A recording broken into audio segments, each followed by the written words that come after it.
Welcome, ladies and gentlemen, to the second day of the quarterfinals in the Magnus Carlsen Invitational. Going into today, Magnus Carlsen is leading his mini-match versus Nepo Hikaru, and we also have Wesley So leading against Alireza Wesley So. Now, as we know, we play Rapid and then we play Blitz, so I'm going to take you through some of the matches and their results today. And hopefully we don't have any more glitches of the recording. I saw in yesterday's recording for some reason there was some black bars flashing. It was not your computers. It was not YouTube. I don't know what that was. So anyway, we're going to kick things off in the match between Anish Giri and Maxime Vachier-Lagrave. Now, if you take a look at your scoreboard, which should appear on the screen in a second. I don't know why I decided today that it was not going to appear. They drew their first game. So this was 0.5, 0.5. And this other 0.5 just simply indicates the fact that they are tied going into today. So we have E4 by Anish Giri in the second game. A Sicilian defense and something we already expect, an open Sicilian. And here, rather than playing what he normally plays, Maxime plays the move Knight C6 again. Now, yesterday, the players played all of these moves. They actually played every single one of these moves, it seemed like, up until right around here, when, again, it was Maxime offering GH5, Knight H5, and then this king position on E7. As ridiculous as it looks, somehow, Black is able to survive this position, although in yesterday's game, the pawn was on B7, so perhaps Maxime didn't feel as though this was as stable. Instead, Maxime played, like this. So Anish actually was the one that deviated. He didn't take back. And we got B4. So Anish glues the bishop on G5 and rotates the knight back. Now, this is an insane position. White has already castled, right? Black's king is stuck in the center. Black's got this random knight on H5 that can't make any forward progress. Defended by the rook. And Black really has already started pushing pawns on this side of the board. So Black's king's going to stay in the middle. Right, so A5, he continues to attack on that side. Anish plays C3. Wait a minute, but why are we pushing pawns where we're castled? I mean, aren't we not supposed to push pawns where they're trying to attack us? You know, yeah, but they're super GMs. Remember that playground analogy where they're just eating sand on the playground? Well, they break all the rules. Now, Maxime plays F6, and then E5. So Maxime now has every single pawn on a dark square, which means what? What should Anish do? He should trade the light squared bishop. In fact, if you put this position into a computer, after a while it tells you that bishop h3 is the best move. Because now Black has lost their best light squared protector. Queen to c4 in order to drop the queen back to e6, rook h1. Now, MVL can slow play this position. You can go king f7, rook up, double up, try to pressure. He says, nah, I'm good, f5. Okay, f5, well, bishop g5. Now I can put my bishop back. I'm kind of looking for bishop g5 because then I can open up my rook here. So obviously he doesn't take, takes in the middle. And wait, didn't I just say he's not? Why did? But he. Okay, whatever. Anyway, so he plays short castle. Anish takes the bishop, takes, and you'll notice that two pawns are hanging. And you would think, well, MVL's got like a deep and sinister idea behind this double pawn sacrifice. Of course, when Anish takes and then in a couple moves takes the other pawn, MVL's gotten something up his sleeve. Maybe he did. Maybe he thought that after queen e3 he's got a lot of counterplays. Queen's coming in, getting the knight, hitting this. But never really happened. And, now Anish is up two pawns. And Anish puts the knight on d5 because he wants to trade. And he trades. And you say, well, why would MVL do that? I mean, why wouldn't MVL? It's not so easy. I mean, if you go back with your knight, first of all, if I really want to trade, I'm going to get it. You can take me, but I'm going to take you. So if I really want to trade, it's going to happen. And also, there's no reason just retreating if you don't need to. I mean, I'm just going to activate my pieces, and you're going to be in serious trouble. So, knight d5, takes, and Anish just says, all right, h5. Bring the rook. Bring the queen. I got eyeballs here. h6 maybe rook c8. Double up. Infiltrate. Drop back. Why are we dropping back? We want another trade. We want to simplify this down. This is not hanging, because I always have queen g6. We get takes, queen d7, and just bring it back. No checks, no counterplay. If rook takes, we have queen g6 guarded and a fork. So, whoop, Anish tactically defending everything. Actually, that's actually the move that got played in the game. It's kind of funny. I accidentally clicked. So, he gives away a third pawn for a check, but after king a1, there's nothing. And in the game, actually, MVL played rook g2 and resigned. Because even though he could have some sort of distant hope, this is just leading to mate. If g6, you bring in the rook, you take. If queen f5 and the king goes to the back rank, it's this. So Anish wins. They drew the next game.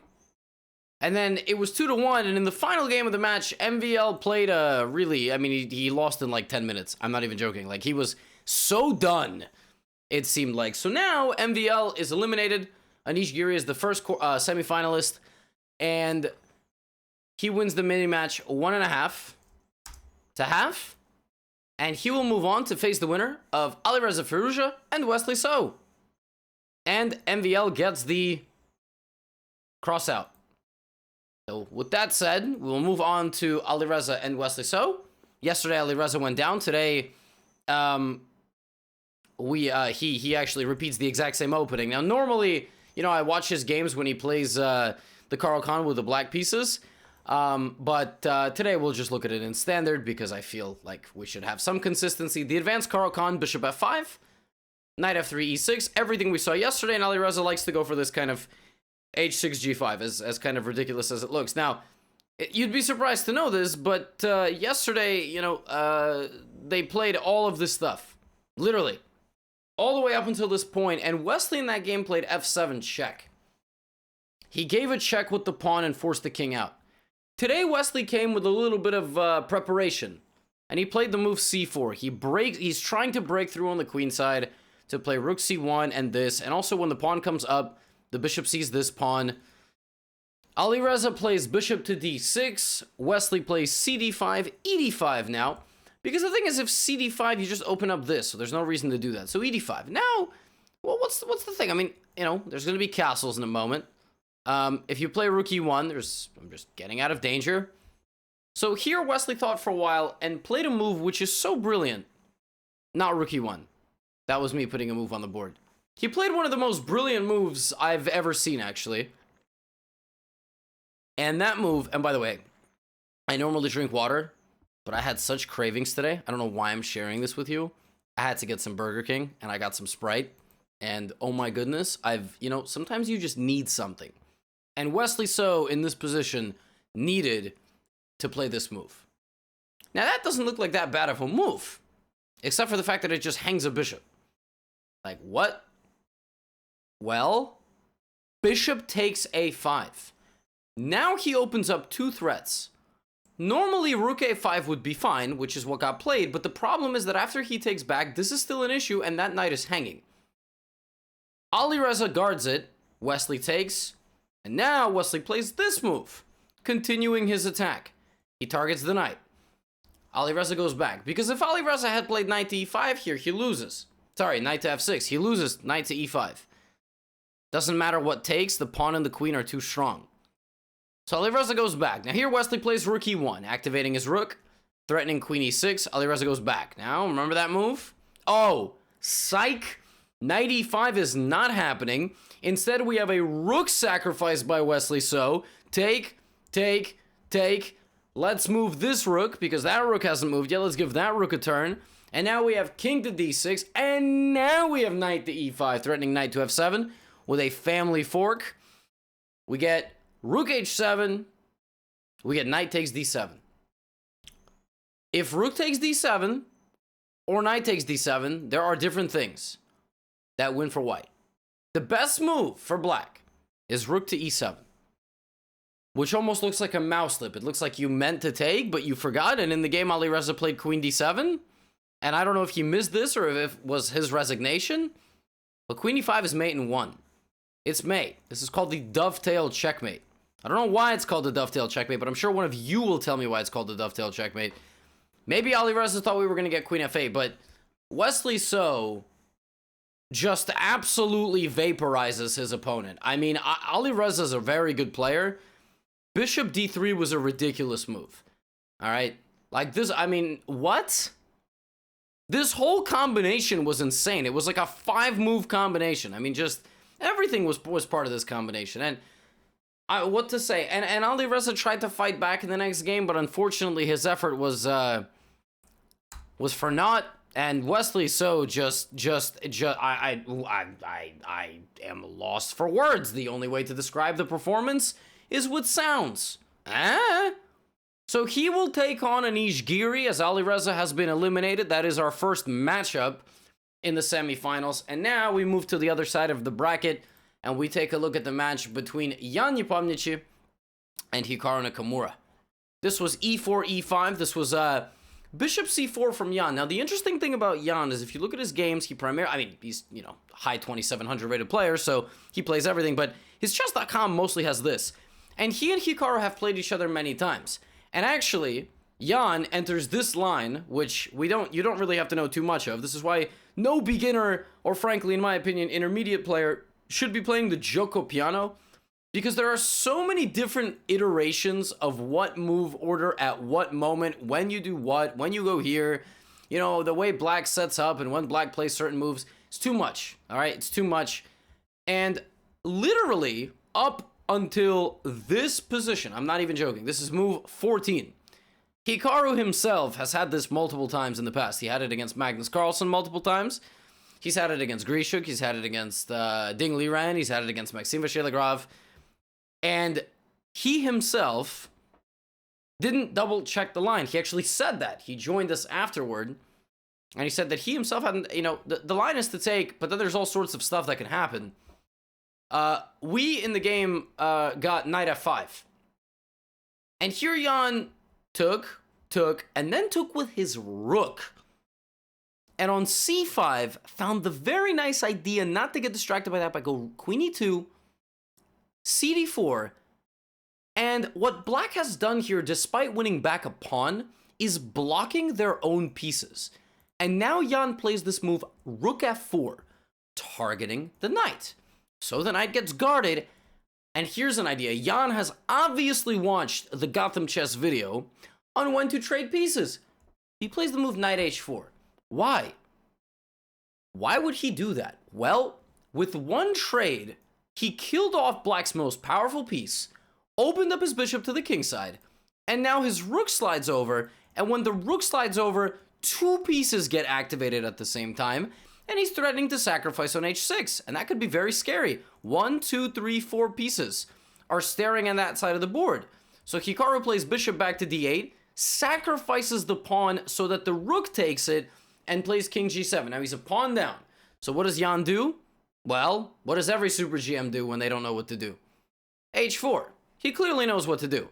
Bishop f5, we get h5, and after bishop d2, takes, queen f5, Hikaru tries to bail out into an endgame where it's two rooks and a bishop, and white is up a pawn.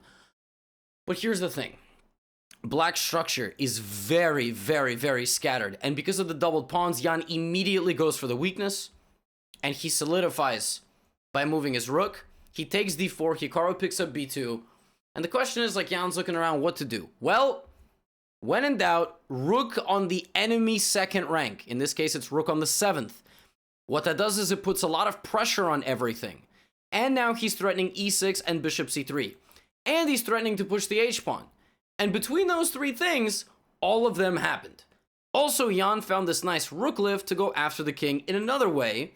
Now we get f4, rook d3, bishop g5, and here Jan was like, wait a minute, rook h3. The pawn is guarded, h7 is check, rook f7, bishop c3, and e6, and all of that happened. He sacrifices the pawn, bishop c3, that gets the king away from the corner, and the game ends with rook g7 check, picking up the bishop. And Jan wins the first game. And the second game was another Jan beauty of a preparation. He out-prepared, he got a nice position from the opening, and he won within 30 moves. And the third game of the match was drawn, but this first game set the tone. Jan had back-to-back games where he played nearly 99%. I mean, what are you going to do in instances like that? There is really not much you can do when your opponent just shows up to play. And Hikaru is eliminated in the quarterfinal. Whoops, I just drew a line through the wrong person. That's okay. Welcome to Gotham Chess Recaps, where we eliminate the wrong person from the field. Congratulations to Jan, and now Jan awaits the winner of a Magnus Carlsen Levan Aronian finale. We go to Magnus Carlsen's game. Levon plays e4. Magnus responds with e5, knight f3, and a Spanish. So here the players made a crippling mistake. What they should have done here is played king e2 and king e7. And then they should have went back. But rather than repeating, they should have continued the game like this. And in this position, it's no castling, so that would have been pretty fun. But instead, we got a Spanish, and Magnus plays bishop c5. This opening has one of the coolest names in chess. It's called the Archangelsk, Archangel, whatever you want to say, but it's very cool. And there's a SK at the end of it. And basically, black allows c3, d4, which is very common. Like, you'll notice that normally you're playing a knight to c3, but c3, d4, and bishop a7, you say, wait a minute, isn't that just a free pawn? No. First of all, no. Knight e4. Second of all, no. And third of all, no, it's not. So bishop a7, and here we get bishop g5. And so, here there's not too many games in the database, but white is scoring relatively well. Except Magnus Carlsen comes prepared. He plays e d4, allows his knight to be pinned. What's worth as much as a knight? Very good. You're worth actually more than that, all right? You're worth a lot more than that. And I just want to tell you that you're important and you're amazing. h6 attacks the bishop. We get bishop h4, we get g5. He continues to chase. Here we get bishop c6, and then this very thematic sacrifice. If hg5, bishop g5, there's too much pressure here, and that will be lost, and then maybe I want to bring in my queen and mate you. So Magnus plays dc3. Rather than taking back the knight, he opens up the queens and he opens up this. It's kind of a funny move, because if you try to save your knight, I trap your rook with my pawn, which is just the dumbest thing ever. So we get queen takes, knight c3, knight d5. So he doesn't even take the knight. And up until this point, actually, there are recorded games in the database. Now, from this point forward, Magnus Carlsen plays like Magnus Carlsen plays. So first of all, he plays the only move, right? He puts his rook where it pressures this. Otherwise, it's not really much of a threat. Maybe black wants bishop f5. So we get rook d1, takes. Bishop e6. Of course, you have to activate your bishop. You have to disallow the rook from entering, and you target this pawn on a2. So Levon plays a3. Magnus Carlsen thinks for a while after a3 and plays the only move to give black an advantage. And that move, ladies and gentlemen, is the move f5. And here you say, well, that attacks the knight. But wait a minute, Gotham, isn't there en passant? And I'll say, you're right, there is. And Magnus did that deliberately. He sacrificed the pawn to block out white's pieces and play rook e8.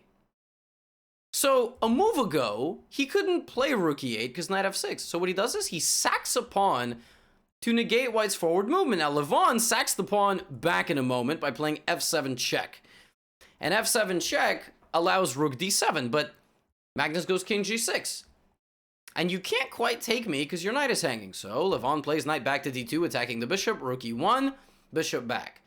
And look at Magnus Carlsen tactically defending his pawn. If rook c7, bishop b8 pins the rook to the king. Magnus, that's called tactical defense. You leave something hanging, but it can't be taken because of a nice tactic. So Levon has to continue to crawl forward. Magnus plays rook e2, attacking the knight, putting pressure on the f2 pawn, and he's able to win that pawn. King to g3. Rook c2. I've isolated two of your weaknesses. Let me have them. Levon comes back. It seems like Levon went forward and then went, I messed up. Maybe I should come back. So now Magnus is up a pawn, but still there's some play. Bishop d5. King f4, king f6. Opposition, not allowing the king any entry. We get g4, rook f2 pinning, and h4, b5. Now, here, there's a big question. At what point do you simplify, right? In all endgames, when you have a big advantage, you can trade everything, but you need to make sure that you are winning. So rather than rushing it, Magnus plays b5. Why? Because he has what's called a 4-on-2. He's going to win the battle on that side of the board. And now he takes this. And now c5. Why? Because after king e4, he's going to play c6 and disallow the king from getting close. Levon plays king f4. He's going to try to push. And the only move again, a5. And then the only move again, a4. Why? Because if you play b4, maybe you're still going to win. Maybe. But in some situations, if you rush with something like this, like CB4, AB4, something like this, these two pawns might do the trick. But if you didn't have this pawn, it would be 2 on 2. And no one's getting anywhere. Because your king can't go support your pawns, and Mike, can't go this way. So Magnus plays a very important move. Before he breaks, he plays A4. In this particular case, A4, B4 might be interchangeable. But for the future, keep this in mind. Isolating the pawn on the outside. Push your flank pawn to leave that pawn immobilized so that when the time comes, you can make the break. Now, by the time Levon goes back, Magnus makes a forward king move. At any moment, G5 will just get gobbled up. So, king E3, B4. And now it doesn't matter. The king is outside of the square. So this is the square for the A-pawn. The white king has to be inside of it. And we get king D2. And here, you can take on A3, or Magnus just plays B3. Now that this pawn is guarded, this king has to stay very close in this little box. And this king is going to go get those pawns. And Magnus wins it in Magnesian style. He wins the game. The next two were drawn. And Magnus Carlsen, with, seemingly no problems whatsoever, eliminates Levon Aronian. And he is the final semifinalist that we have. Tomorrow we will begin the semis. Magnus Nepo, Wesley Giri. Let me know who you think is going to win. Let me know what your heart tells you, what your brain tells you. And I look forward to tomorrow's recap video.